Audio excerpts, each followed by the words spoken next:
This is an interesting subject because it's so contentious and so much violence. And it's been so going much on harm. for so long. I was born in 48, so the same year as Israel. And this has been going on since then. Yeah, you're an old guy like me. I've been born in 47. Okay, you got me beat by a year. You're just a puppy. But we're both hanging in there, right? That's right. Walking around, and living life and, Well, it's an interesting subject because it's so complex. And quite frankly, what this fellow here and you have basically outlined essentially a lot of bad shit done by elements of the Jewish population in Israel and stuff like that. But what about the evil that's been done essentially by the Arab population against Israel? Are they in there that going on too? Oh yeah, that's been going on too. Obviously, the main example, at least in our time, is October 7th. Now, as far as attacking military elements, to me that's within bounds because they're an occupied people. But attacking that festival, killing civilians, that's a big problem right now around the world. Here's a question I asked somebody who basically expressed what your sentiment here. And maybe I'm just sort of being a little bit of a just trying to take the other side of it, right? Right. Is that somebody was telling me about what Israel's doing there, and I said, okay, after October 7th, what should Israel have done? And the guy I was talking to couldn't answer that. He just shouldn't be so damn violent about it. But my question is, if you say shouldn't do that, you also have to answer what should they have done in that situation. So what do you think that Israel should have done in light of October 7th? What exactly? What approach should they have taken?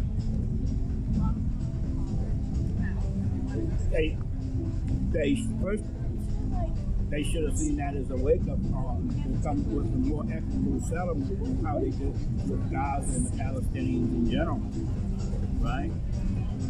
If you look at there's been over 1,000 killings in the West Bank and a lot of seizure of property there that has nothing to do with Gaza, but it was done on the backs of October 7th and justified by October 7th. They shouldn't have used it as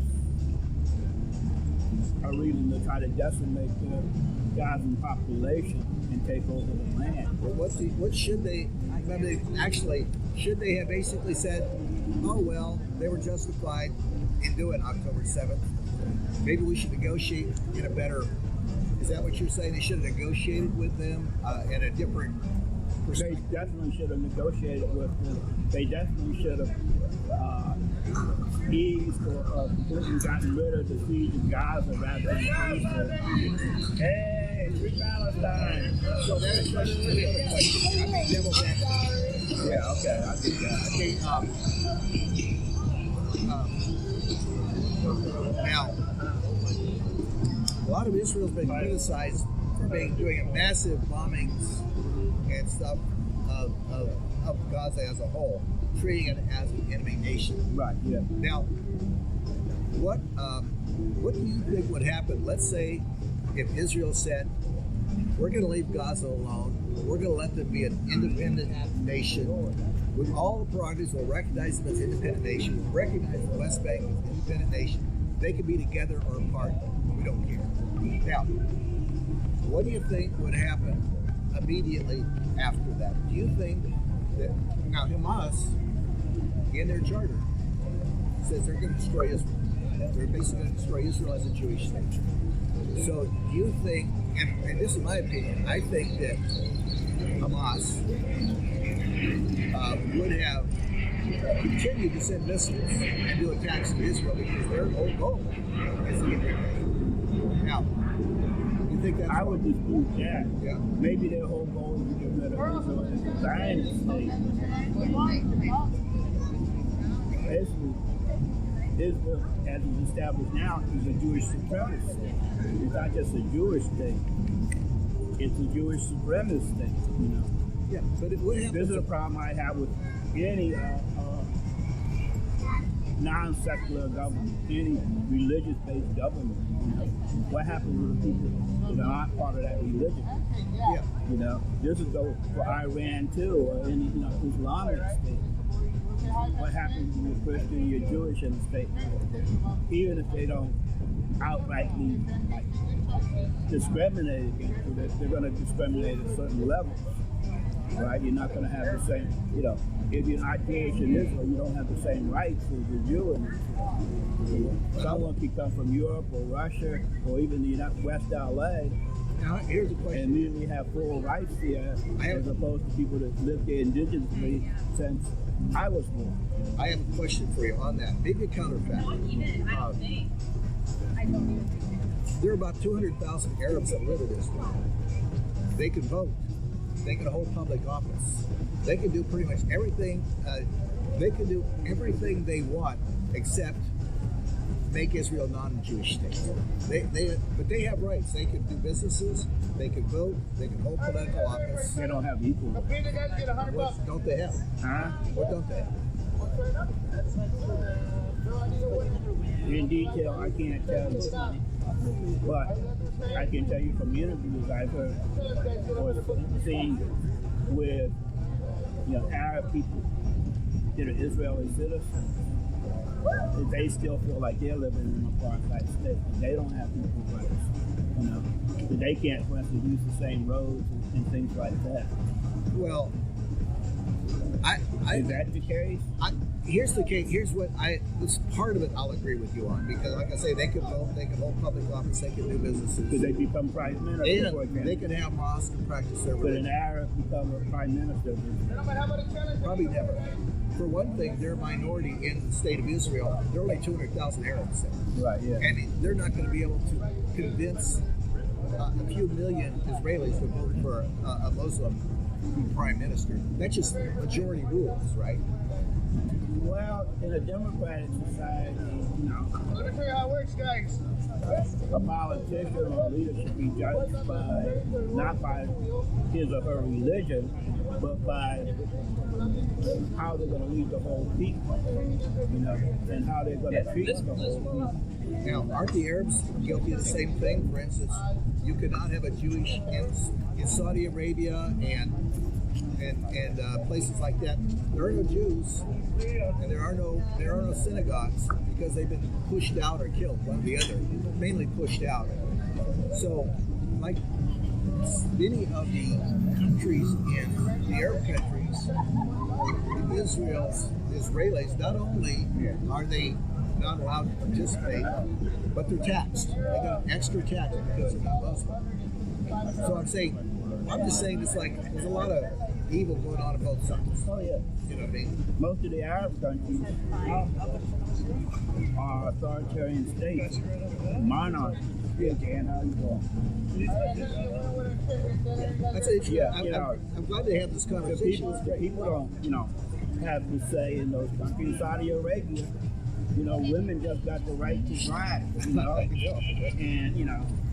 MBS. Well, we know what he's about, he rules with an iron hand. He's in the billionaires club, Qatar can say pretty much the same thing about, Kuwait and then, the Emirates and all those. Right, yeah. The UAE is primarily financing the genocide in Sudan. Yeah, and it's like, if you really were to boil down the simplicity of things, it's two different groups of people fighting over the same real estate. Who's going to rule that real estate now? Well, it's not about ruling the real estate. It's about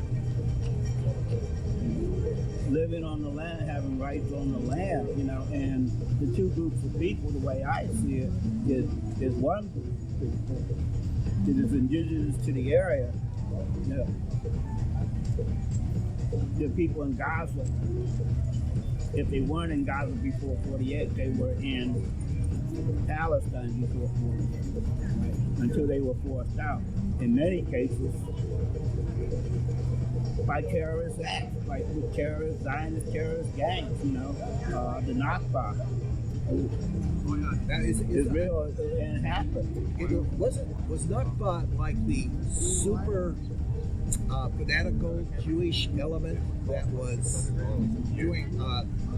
In other words, when you got people like Golda Meir and came in, the European Jews, Right. there was this element. I think it was maybe Nakba was almost like a terrorist organization. Yeah. And they operated within the Israeli groups. They didn't rule them, but they're the ones that formed Israel. And the base of it. You had Jews who were living in Palestine before that, and as far as I can see, living peacefully. They were the indigenous Jews that had lived there forever, you might say. I agree that Israel was basically a European colony. Right, yeah. Because basically it's European and American colony over there. And I sort of, at the deepest level, I think it was probably a wrong move to create a Jewish state. But sort of, they've been there for many years. I sort of feel like they have a right to exist as a Jewish state because for instance, you take like Egypt. Egypt was not an Arab country until the conquest after Muhammad. They pushed out the basic native Egyptians and made it an Arab state, right? Right. Yeah. You had a lot of that happen under the Ottoman Empire, right? Absolutely, yeah. Took over that whole area.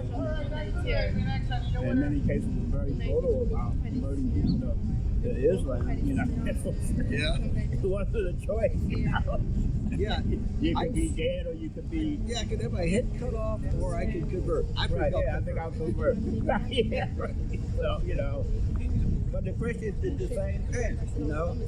They would go in and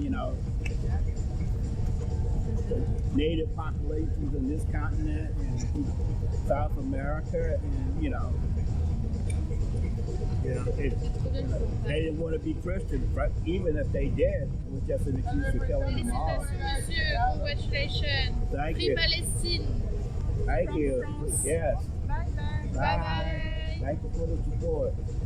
See, my only problem in this situation is I acknowledge a lot of the stuff you're saying here, but I sort of have a perspective on it is if Israel were to say, you guys are an independent country, you rule yourselves, we're not going to interfere, we're not going to control what comes in and out, we're just going to let you guys go do your thing. I have a feeling that the political forces in Gaza and the West Bank would just attack Israel nonstop.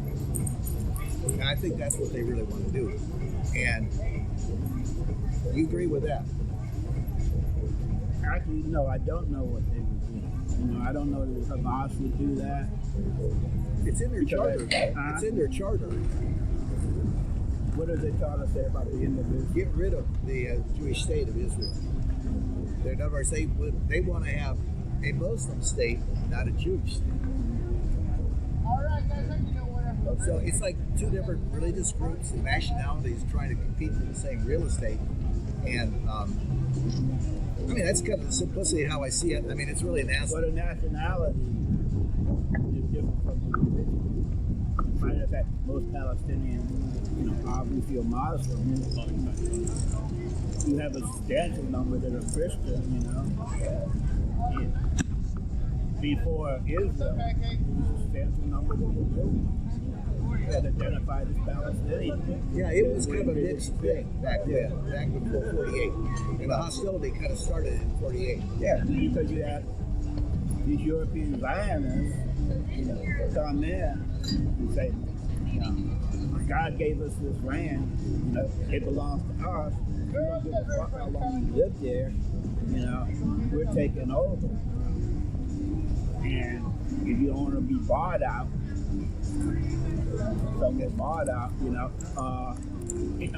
we'll move you out anyway, right? Which means even the ones who were bought out under duress.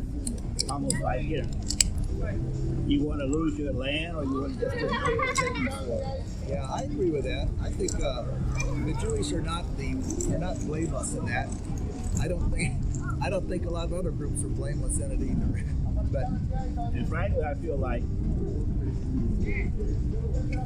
if the Jewish population deserved a homeland as a result of the Holocaust, that probably should have been somewhere in Europe, maybe Germany,